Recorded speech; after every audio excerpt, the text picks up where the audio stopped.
Good morning dear viewers. एक बार फिर मैं बीके दीक्षित स्वागत करता हूं आपका आपके अपने चैनल बीके दीक्षित बायोस्फीयर में। स्टूडेंट्स, इससे पहले मैंने एप्लीकेशन ऑफ बायोटेक्नोलॉजी पार्ट 2 का वीडियो आपके सामने प्रस्तुत किया था। पिछले डे लास्ट डे आपने उसको पढ़ा। जो उसमें जो टॉपिक कवर किए गए थे, उन टॉपिक के बाद जो टॉपिक छूट गए थे उनको हमने यहाँ कवर करने की कोशिश किया। तो let's start the remaining topic of the biotechnology, application of biotechnology, और इसको हमने एप्लीकेशन ऑफ बायोटेक्नोलॉजी पार्ट 2 नाम दिया हुआ है। तो इसमें हम लोग पढ़ेंगे कि how this technique is useful, how this topic, how the what are the application in the other field, particularly in the medical field. ठीक है। तो मेडिसिन फील्ड में अगर आप बायोटेक्नोलॉजी का एप्लीकेशन देखें तो it is use to diagnose and treat different diseases. आप कई तरह की टेक्निक्स के बारे में मॉलिक्यूलर डायग्नोसिस में आप देखेंगे, बट मेडिकल फील्ड में जो बायोटेक्नोलॉजी ने बहुत बड़ा योगदान दिया है वो early diagnosis and treatment of the diseases. जो कन्वेंशनल मेथड से बहुत सारे डिजीजेज का जो डिटेक्शन नहीं हो पाता है उसको डिटेक्ट करने में हेल्प किया है। Second point, protect from dangerous diseases.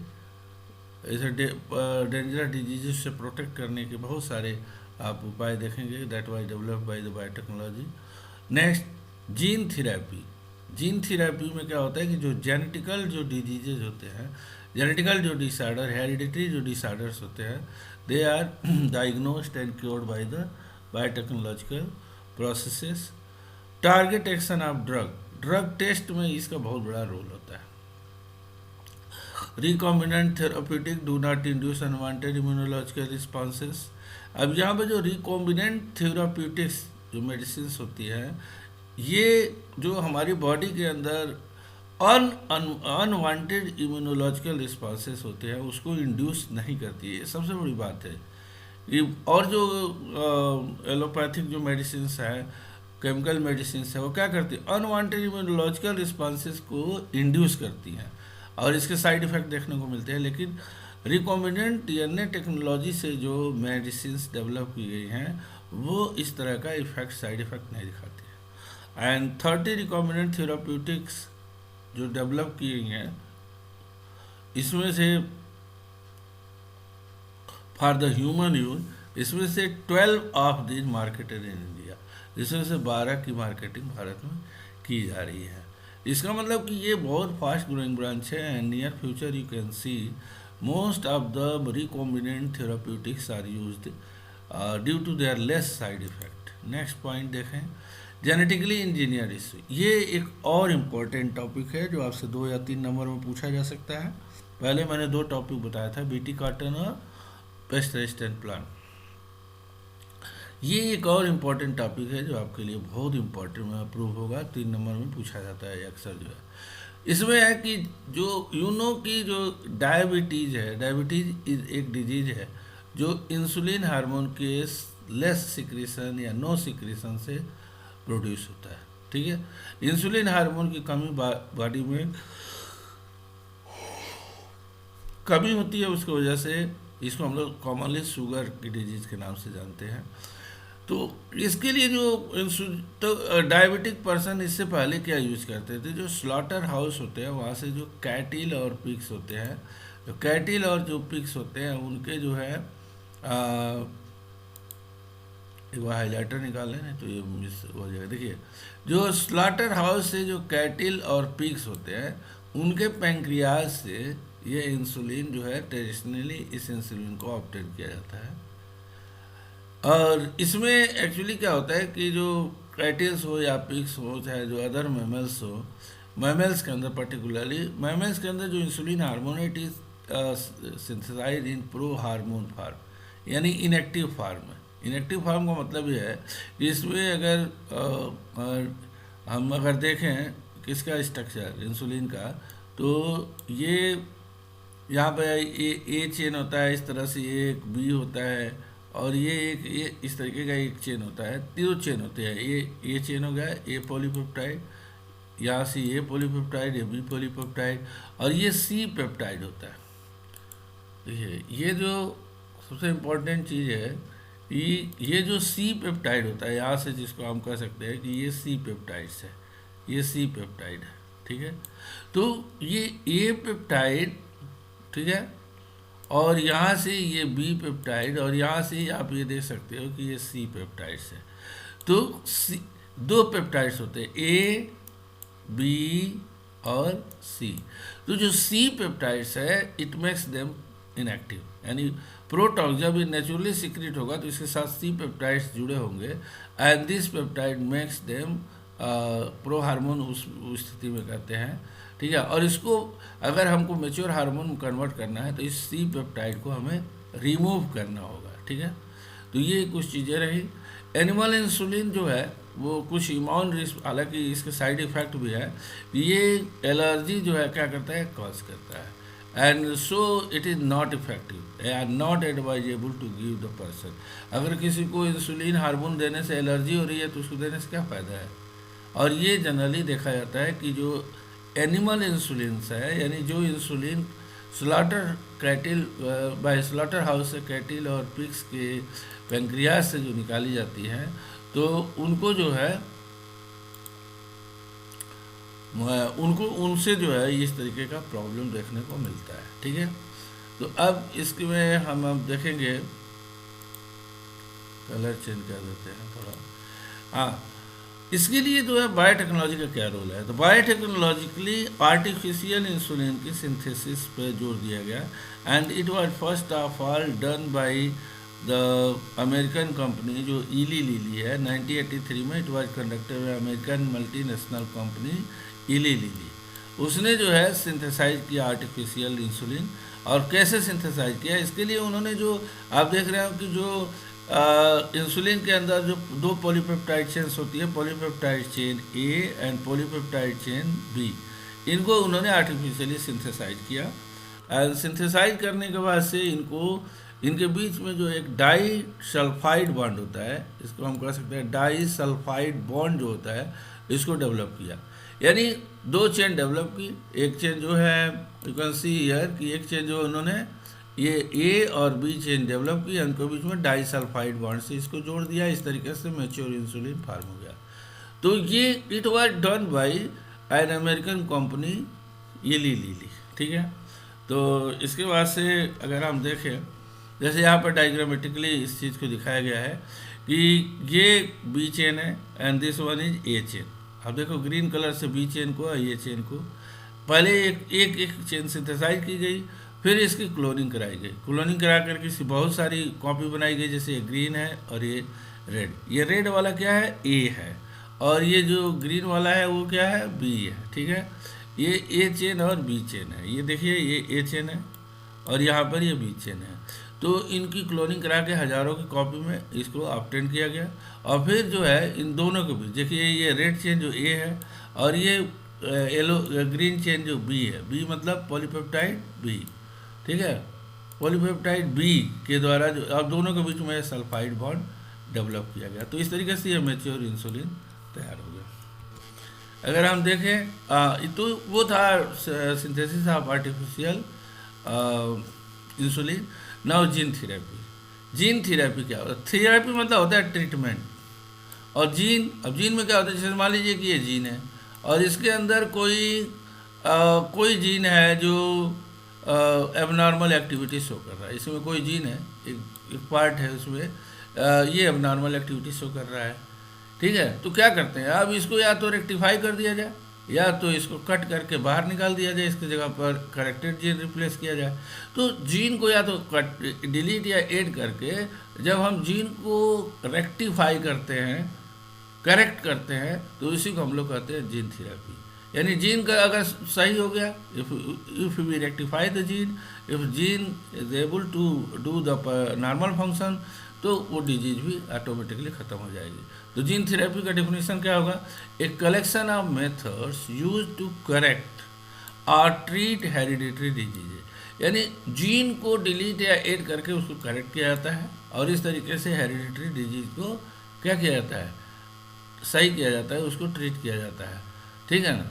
अच्छा, in this method genes are inserted into cells and tissue to treat disease. इसमें आप देखिए सेल्स और टिश्यू को ट्रीट किया जाता है, डिजीज को जो है ट्रीट किया जाता है बाय इंसर्टिंग करेक्ट जीन। ठीक है, प्रिंसिपल क्या है, what is the principle of gene therapy? तो देखिए सब बहुत सिंपल प्रिंसिपल है इसके पीछे कि अगर डिफेक्टेड जीन है तो उसको रिमूव कर दिया जाए और करेक्टेड जीन को उसको इंसर्ट कर दिया जाए। तो इस तरीके से इस ट्रीटमेंट को हम जीन थेरेपी कहते हैं। यानी normal gene when get inserted into individual cell or embryo within the cell within the gene defect, the normal gene will take over the function and compensate the non-functional gene. इसमें ये कहा गया कि अगर कोई सेल है, suppose एक cell है, एक सेल के अंदर कोई जीन है जो प्रॉपरली वर्क नहीं कर रहा है, तो हम बाहर से करेक्ट जीन अंदर इंसर्ट करेंगे तो ये जो इंडिविजुअल है that will behave like a normal organism, क्योंकि the action of this defected gene is taken over by this corrected gene. Okay, इसका जो हिस्टोरिकल अगर देखा जाए तो it was first conducted in 1990 by M Blaese M W F Anderson. दो साइंटिस्टों ने, एम ब्लीज और डब्ल्यू एफ एंडरसन ने, जो है of NIA national institute of America, तो उसके दो ये साइंटिस्ट थे जिन्होंने फर्स्ट टाइम जीन थेरेपी को कंडक्ट किया था एक 4 ईयर बेबी के ऊपर, 4 वर्ष की लड़की जो ADA डिफिशियंसी डिजीज से सफ़र कर रही थी। ये एक जेनेटिकल डिसऑर्डर है, ADA डिफिशियंसी डिजीज, यानी ADA डीएमिनेज भी हम कह सकते हैं इसको। ठीक है, और ये क्या करता है, इस डिफिशियंसी से प्रॉब्लम क्या होती है, इससे जो है इम्यूनिकल प्रॉब्लम्स जो है जनरेट होती है। ठीक है, तो इसके लिए उस समय at that time two therapy was available, bone marrow therapy and enzyme replacement therapy. लेकिन इन दोनों थेरेपी से ये पाया गया कि उस बेबी को कवर नहीं किया, रिकवर नहीं किया गया, उसको ट्रीट करके भी उसको करेक्ट नहीं किया गया, उसको हेल्दी नहीं बनाया जा सका। तब बायोटेक्नोलॉजिकल मेथड यूज किया गया, और उस बायोटेक्नोलॉजिकल मेथड में क्या है, अगर उसके बारे में अगर देखा जाए तो इन दिस जीन थेरेपी जो बोन मैरो के अंदर जो लिम्फोसाइट्स सिंथेसाइज होते हैं, उन बोन मैरो सेल्स को लिया गया, bone marrow lymphocytes from bone marrow cells, और उसके अंदर जो है जो ADA फंक्शनल ADA जीन के लिए जो DNA रिस्पॉन्सिबल होता है, जो एक एंजाइम होता है ADA डीएमिनेज एक एंजाइम होता है, उसके लिए अगर वो डिफेक्टेड है इसका मतलब उसका जीन डिफेक्टेड है, तो करेक्टेड cTNA लिम्फोसाइट्स के अंदर रेट्रोवायरल वेक्टर के द्वारा उसको उसके अंदर इंसर्ट किया गया। यानी पहले लिम्फोसाइट के अंदर क्या डाला गया, रेट्रोवायरल प्रोसेस वेक्टर की सहायता से फंक्शनल जीन डाला गया जो सिंथेसाइज कर रहा है क्या, ADA डीएमिनेज एंजाइम को, जो एडिनोसिन डीएमिनेज एंजाइम को जो सिंथेसाइज कर रहा है उस जीन को डाला गया। तो that functional gene will take over the charge of the non functional gene, और इस तरीके से इसकी नॉर्मल फंक्शनिंग स्टार्ट हो जाएगी, तो पेशेंट जो है इस डिजीज से क्या होगा, रिकवर हो जाएगा। ठीक है, अब यहाँ पर यह है कि in which stage it is more fruitful.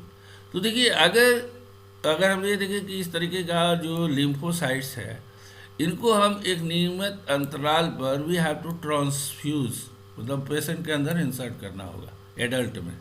लेकिन अगर यही इंसर्शन एम्ब्रियोनिक स्टेज में अगर किया जाता है, तो it will B a permanent cure.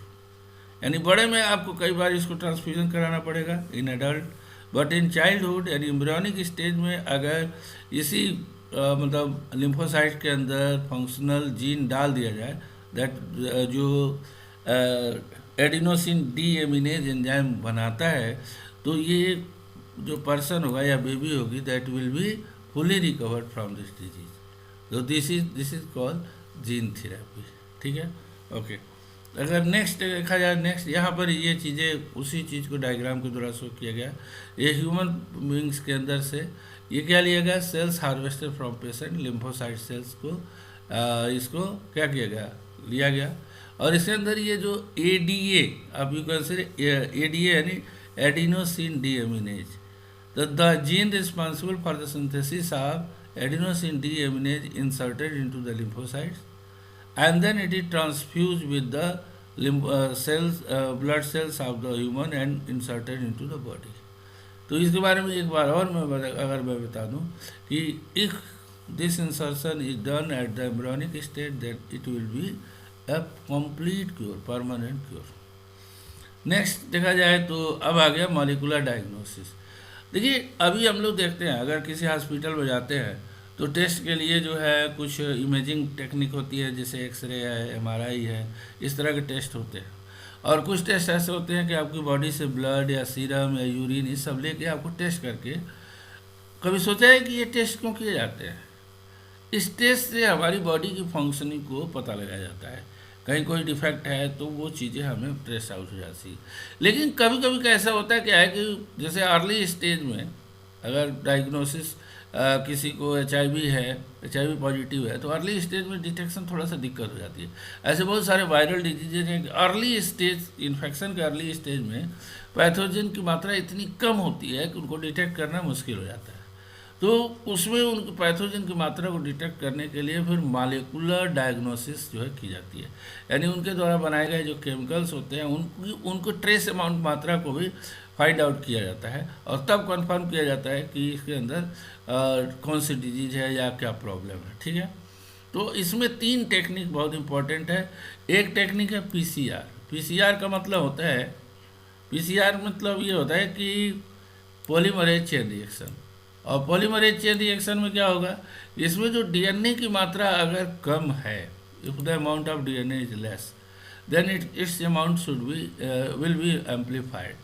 और इस तरीके से एम्पलीफाइड DNA से हम क्या पता लगा सकते हैं, we can detect the type of mutation, presence of HIV virus यानी एड्स पॉजिटिव या एड्स निगेटिव हम पता लगा सकते हैं। कैंसर, जो अगर कैंसरस कोई साइन है तो वो भी पता लगाया जा सकता है। तो PCR is very important and very useful for diagnosis of diseases. इसके बाद रिकॉम्बिनेंट DNA टेक्नोलॉजी है। देखिए रिकॉम्बिनेंट DNA टेक्नोलॉजी में प्रोब्स का यूज किया जाता है। प्रोब्स जो है, probes are use to detect the diseases. ठीक है, प्रोब्स के बारे में आपने पहले भी पढ़ा होगा कि सिंगल या डबल स्टैंडर्ड DNA होते हैं, रेडियो एक्टिवली लेवल्ड होते हैं, and they use to find out the, जैसे मान लीजिए इनके प्रोब का सीक्वेंस मालूम है और वो किसी के साथ अगर बाइंड कर रहा है तो वो it means that was complementary, मानी ये जो चेन होगी वो इसकी कॉम्प्लीमेंट्री होगी, तो इसके भी सीक्वेंस हम पता कर लेते हैं। तो इस तरीके से recombinant DNA technology is also useful to detect diseases. And enzyme linked immunosorbent assay test, जो कि HIV पॉजिटिव के लिए अर्ली डिटेक्शन के लिए यूज किया जाता है। तो it is based on antigen antibody interaction. अब इसको समझने की कोशिश कीजिए। इसमें होता क्या है कि अगर बॉडी के अंदर कोई पैथोजन है एंड अगर कोई या एंटीजन इंटर हो रहा है तो हमारी बॉडी जो है वो एंटीबॉडी बनाएगी। तो either by antigen tracing the antigen and antibody we can find out the diseases. ठीक है, तो एंटीबॉडी इंट्रैक्शन पर एलिसा टेस्ट डिपेंड करता है। ये क्या है, एंजाइम लिंक्ड इम्यूनोसार्वेंट एस्से। ठीक है ना, टेस्ट। तो this is molecular diagnosis. Now transgenic organism का क्या रोल है? सबसे पहले हम जानेंगे ट्रांसजेनिक ऑर्गेनिज्म क्या होते हैं। तो अगर कोई ऑर्गेनिज्म, किसी ऑर्गेनिज्म के अंदर, अगर कोई ऑर्गेनिज्म के सेल के अंदर कोई फॉरेन DNA प्रेजेंट हो और वो फॉरेन DNA इसके कैरेक्टर में एक्सप्रेस हो रहा हो, इन केवल प्रेजेंस ही नहीं, एक्सप्रेशन भी ज़रूरी है, तो इस ऑर्गेनिज्म को हम कहते हैं GMO, जेनेटिकली मॉडिफाइड ऑर्गेनिज्म। और अगर एनिमल है तो इसको हम लोग GMO यानी जेनेटिकली मॉडिफाइड एनिमल्स बोलते हैं। यानी those animals which have expressible foreign gene in their body is called transgenic animals. अब इसमें जैसे ट्रांसजेनिक रैट है, रैबिट है, पिग है, ये बहुत सारे जो है, सीप है, बहुत सारे ऑर्गेनिज्म जो है डेवलप किए गए हैं इस तरीके का। अब ये क्यों डेवलप किए जाते हैं, इनकी क्या डेवलप करने से हमको क्या फ़ायदा है? फ़ायदा है तभी तो हम लोग डेवलप कर रहे हैं। तो इसके पीछे रीज़न क्या है कि बॉडी की जो नॉर्मली फिजियोलॉजी डेवलपमेंट है इसकी स्टडी की जा सके। अब जैसे आप एग्जांपल के रूप में यहाँ पे कि अगर जो इंसुलिन जो सिक्रीट हो रहा है, इंसुलिन का हम लोग पहले इन्हीं ऑर्गेनिज्म के ऊपर जो आर्टिफिशियल इंसुलिन है उसको टेस्ट करते हैं। रैट पे टेस्ट किया, रैबिट पे टेस्ट किया, पिग पे टेस्ट किया, उनकी फिजियोलॉजिकल स्टडी की और फिर तब ह्यूमन बीइंग के अंदर इंट्रोड्यूस किया जाता है। तो स्टडी ऑफ इंसुलिन या जैसे कोई ग्रोथ फैक्ट हार्मोन है या कोई भी केमिकल है, तो उसका ग्रोथ पर क्या असर हो रहा है, इस जीन का, इस चीज़ की असर, या फिजियोलॉजी पर क्या असर होता है, डेवलपमेंट पर क्या असर हो रहा है, that is studied on transgenic organism. ठीक है, ह्यूमन बींग्स के जीन उसके अंदर डाल दिए। अब ह्यूमन उस जीन के एक्सप्रेशन पर अगर कोई असर पड़ रहा है तो हम definitely we can assess it will be not useful for the human beings. लेकिन अगर रैट के अंदर ह्यूमन जीन है, उसके ऊपर कोई फॉरेन जीन का कोई असर नहीं हो रहा है, जैसे कोई केमिकल या कोई हम टेस्ट कर रहे हैं उसका असर नहीं, निगेटिव असर नहीं हो रहा है, इसका मतलब कि वो therapeutic medicine is useful for human beings. ठीक है, स्टडी ऑफ डिजीज की स्टडी में भी जो है ट्रांसजेनिक एनिमल का यूज़ किया जाता है। जैसे ये मतलब जो ट्रांसजेनिक ऑर्गेनिजम्स है, they just like the model of human, तो उसके ऊपर इस डिजीज़ के असर, उसके कैसे रिकवर किए जाते हैं, वो सब चीज़ों का स्टडी किया जाता है। जैसे यहाँ पे ट्रांसजेनिक जो एनिमल्स हैं, जैसे cancer, cystic fibrosis, rheumatoid arthritis, Alzheimer disease, इस सब का टेस्ट पहले इन ट्रांसजेनिक ऑर्गेनिज्म के ऊपर किया जाता है। वहाँ पे सक्सेसफुल होने पर ह्यूमन बींग्स के अंदर ये टेस्ट किए जाते हैं। अब देखिए इसके बाद से नेक्स्ट है ट्रांसजेनिक एनिमल। ट्रांसजेनिक एनिमल का अगला यूजफुल प्रोडक्ट क्या है, बायोलॉजिकल प्रोडक्ट। देखिए बहुत सारे बायोलॉजिकल प्रोडक्ट्स जो है वो बायोटेक्नोलॉजिकल यहाँ पे बनाए जा सकते हैं and that will be useful. जैसे यहाँ पे दो एग्जांपल मैं चाहूँगा कि आप याद रखिएगा। देखिए एक है मतलब ह्यूमन प्रोटीन, ये दो ह्यूमन प्रोटीन डेवलप किए गए हैं। एक का नाम है अल्फा-1 एंटीट्रिप्सिन, ये बहुत इंपॉर्टेंट ह्यूमन प्रोटीन है that is develop in the organisms and इसका यूज़ क्या है, to treat emphysema. Emphysema treatment में इस प्रोटीन का यूज किया जाता है। तो that can be produce biotechnologically in the transgenic animal. अब ये इम्फाइसीमा क्या है, आपने छोटी कक्षा 10 में 10th में पढ़ा होगा। इससे क्या होती है कि जो एल्वियोलाई की जो वाल होती है वो इतनी थिन हो जाती है कि ब्लड बाहर आने लगता है, रप्चर होने पर ब्लड बाहर आने की संभावना होती है, और ये होता है हैवी स्मोकिंग की वजह से। तो इम्फाइसीमा एक तरह का रेस्पिरेटरी डिजीज है that can be cure by treating अल्फा-1 antitrypsin and this product is prepared and developed in the transgenic organism. इसी तरह का एक और ह्यूमन प्रोटीन है, ह्यूमन प्रोटीन जिसका नाम है अल्फा लैक्ट एल्बुमिन, अल्फा-1 लैक्ट एल्बुमिन। तो the gene responsible for the synthesis of this human protein is inserted into a cow and this transgenic cow is called रोजी। तो रोजी के मिल्क में देखा गया कि उसमें 2.4 ग्राम पर लीटर ये अल्फा लैक्ट एल्बुमिन मिला। अरे अगर काऊ के मिल्क में ह्यूमन प्रोटीन भी प्रोड्यूस होने लगे फिर तो मिल्क की क्या बात है यार। तो बहुत अच्छा होगा, ह्यूमन को मिल्क के साथ उसकी बॉडी को प्रोटीन भी मिल जाएगा। Vaccine safety that is also important. अभी आप देखिए कोरोना वैक्सीन की टेस्टिंग चल रही है। मैं यहाँ पर एक चीज़ बताऊंगा कि हाउ कोरोना वैक्सीन टेस्टिंग हो रही है। देखिए कोरोना वैक्सीन के पहले तो पैथोजन को स्टडी किया जाता है, फिर उस पैथोजन के ऊपर कैसे कोई इफेक्टिव ड्रग काम करता है तो उससे रिलेटेड उसके का रिमेडी पता की जाती है। एक बार जब वैक्सीन डेवलप हो जाता है तो फिर उसको ट्रांसजेनिक ऑर्गेनिज्म के ऊपर, जैसे रैट है, माउस है, जो भी हो, उसके ऊपर टेस्ट किया जाता है। इसमें कम से कम 3 फेज के जो है टेस्ट होते हैं। तो आप इस समय पेपर में बहुत चर्चित है इसलिए इसके ऊपर थोड़ा सा मैं बताना चाहूँगा। उसके बाद से फिर इसको जो है सेकेंड फेज टेस्ट होता है ह्यूमन बींग्स के ऊपर स्मॉल स्केल पर। फिर अलग अलग कंडीशन में कि कोई ब्लड प्रेशर का कंडीशन है, डायबिटीज़ का कंडीशन है, मतलब ताकि वो ड्रग ये देखा जाता है कि इस ड्रग का कोई बॉडी के ऊपर साइड इफेक्ट तो नहीं हो रहा है। ड्रग तो फर्स्ट स्टेप में भी क्यूरेबल बना लिया जाता है, लेकिन सब कुछ स्टडी किया जाता है बॉडी की फंक्शनिंग के ऊपर। अगर बॉडी फंक्शनिंग के ऊपर निगेटिव इम्पैक्ट पड़ रहा है तो फिर उसको फिर दोबारा उसको सही किया जाता है। तो ये वैक्सीन के जो है सेफ्टी के लिए जो हमारा जो ट्रांसजेनिक माउस है, चाहे ट्रांसजेनिक जो सीप है, ये सब चीज़ें पहले जो है टेस्ट इन्हीं के ऊपर किया जाता है। इसके बाद से देखिएगा केमिकल सेफ्टी टेस्टिंग। ऐसे ही जो ड्रग्स डेवलप किए जाते हैं, जो दवाएं डेवलप की जाती हैं, तो डायरेक्टली ह्यूमन बींग्स के ऊपर नहीं अप्लाई की जाती है। पहले इनको अलग अलग ऑर्गेनिज्म के ऊपर टेस्ट किया जाता है, फिर ह्यूमन के ऊपर टेस्ट करके, और फिर वाइड लेवल पर इसको, जब तक WHO से मान्यता नहीं मिलती है तब तक इसको हम वाइड लेवल पे यूज नहीं कर सकते।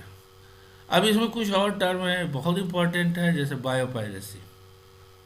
अब जैसे आपका पेन है और आपका पेन किसी आपके साथी ने आपसे चोरी चुपके आपके लिख लिया, सारी उसकी रिफिल ख़त्म हो जाएगी, तो ये चोरी हुई। तो ये भी एक तरह की चोरी ही है, बायोपायरेसी।